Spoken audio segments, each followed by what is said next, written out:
Ave Coders and hello from Great Britain. What if I told you that you can do a master degree here in Great Britain for free, and not only your education could be paid for, but also some of your daily expenses, accommodation, flight, and even your visa fee? First of all, let me clarify, I'm not promoting this. I just wanted to share this opportunity with you. So, long story short, there is a scholarship program called Chevening. It was founded back in 1983 as the Foreign and Commonwealth Office Awards Scheme, and it's funded by the British government's Foreign and Commonwealth Office and its partner organisation. Annually, around 2,000 people from 160 countries can win this scholarship, but of course this figure might change. All candidates are chosen individually, but there are several common criteria, such as, for example, you must have a degree. So in other words, you must have at least a bachelor degree to be qualified. However, you can have a master degree and still qualify for Chevening Scholarship and has a chance to study in Britain and obtain a master degree there. Usually it's not a problem so long as your primary degree and the one that you will apply for lie within the same field of expertise, so to say.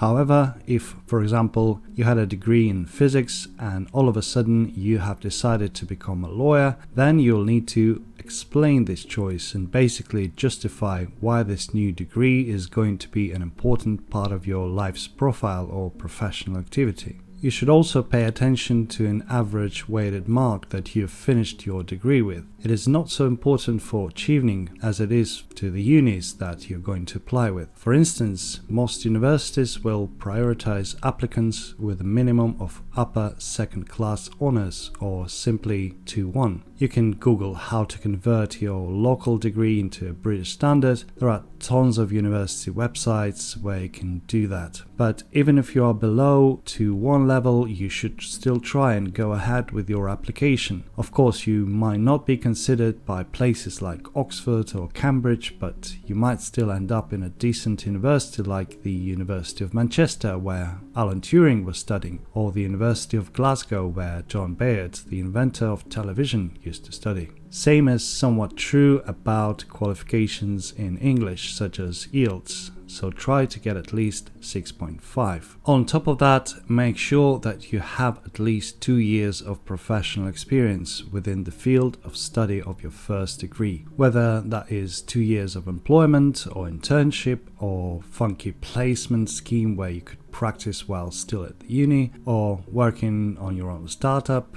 Everything counts. But if, for example, after graduation you worked in McDonald's for 2 years, then unless you've studied some twisted hospitality or food-related degree, you won't qualify. By the way, there is another condition worth mentioning. If you're lucky to study on this Chevening Scholarship program, then after graduation you must go back to where you've applied for it and spend at least 2 years, hopefully improving that place with new knowledge. If you have already had any grants from the UK government, then unfortunately you might not be considered for Chevening. This approach excludes the creation of a small circle of highly qualified individuals that get it all and gives a chance to others. Apart from collecting all the documents required for the university application that you might find on the official website, you will also need to provide letters from 2 referees and a motivational letter. But on top of that, you would also be required to write an essay,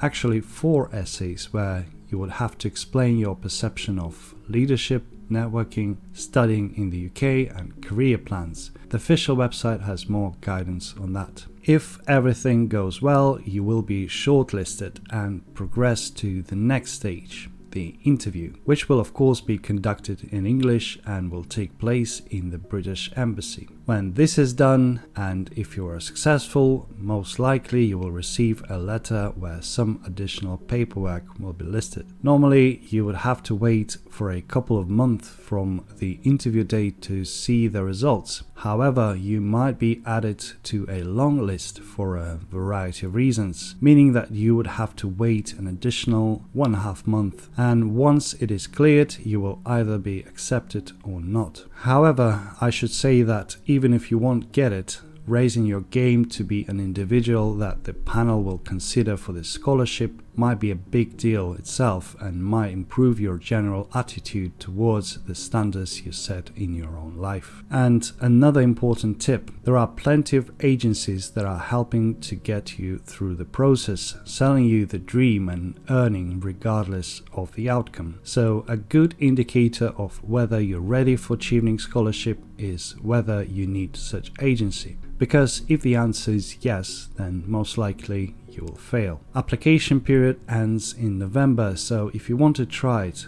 don't postpone it. That was V. Please give this video Emperor's thumbs up, toll the bell and subscribe. And best of luck.